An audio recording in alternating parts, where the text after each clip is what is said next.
500 g de farine, 10 g de sel, 35 g de sucre, 35 g de levure, 150 g d'œufs, 175 g d'eau et 175 g de beurre.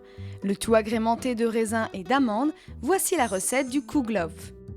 Proche de la brioche, cette viennoiserie typiquement alsacienne accompagne vos petits déjeuners et vos goûters. Olivier Nasty s'en est inspiré pour son salon de thé Kouglof à Kaysersberg.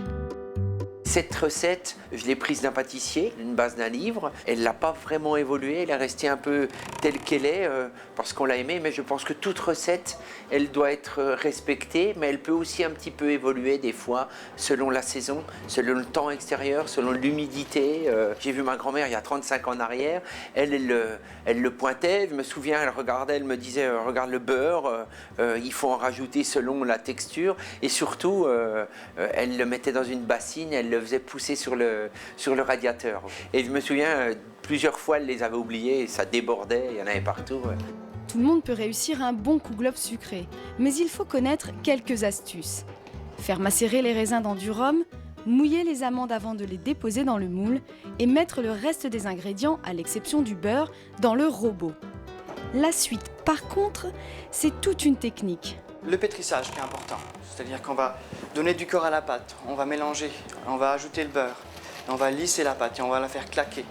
Après il y a le pointage, on va laisser pointer un petit peu dans le pétrin et le rabattage vient ensuite. C'est-à-dire qu'on sort la pâte et on va la rabattre, on va lui redonner du corps, on va lui donner une forme et on va la mettre dans les formes à Kouglof. Et ensuite on va la faire encore pointer, c'est-à-dire qu'elle va lever un peu plus haut que la forme. Et après, il y a à peu près 35 minutes de cuisson. Ça dépend du Kouglof, les petits, les grands, donc de 15 à 30 minutes. C'est ici, au cœur du vignoble alsacien, que vous trouverez la plus grande variété de Kouglof. Plus de 20 recettes. Salé ou sucré, le Kouglof se modernise. Cette idée du produit traditionnel soit là, soit présent. Et après, on l'aromatise, on lui amène quelque chose de façon à ce que ça nous fasse un peu rêver, quoi. À vrai dire, l'idée, c'est de ne pas ancrer le terroir dans une gouttière en se disant ça doit être traditionnel et flonflon. Non, la tradition est belle, elle doit être belle, mais peut-être aussi elle doit rimer un peu avec modernité.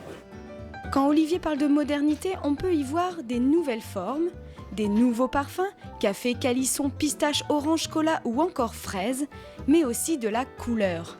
En Kouglof miniature, on utilise la pistache pour la couleur, on utilise la fraise tagada aussi pour la couleur. Au lieu d'ajouter de l'eau, on va faire fondre des fraises tagada pour avoir une gelée. Et on va ajouter cette gelée à la pâte. Donc on va enlever un élément classique pour en rajouter un autre pour avoir un goût et une couleur différente. La légende raconte que ce sont les rois mages qui ont introduit le Kouglof en Alsace.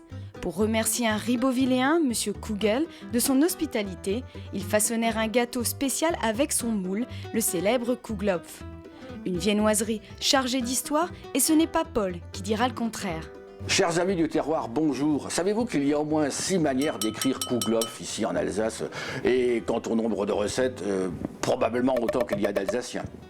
Et d'ailleurs, concernant l'origine du Kouglof, alors là, il semblerait que ça vienne de boule, ou que ça vienne donc Kugel, ou que ça vienne de Google, une certaine coiffe, ou encore d'un certain pâtissier Kugel qui a habité Ribeauvillé. Ribeauvillé dont est originaire Charles Benz, qui a fondé la confrérie du Kouglof.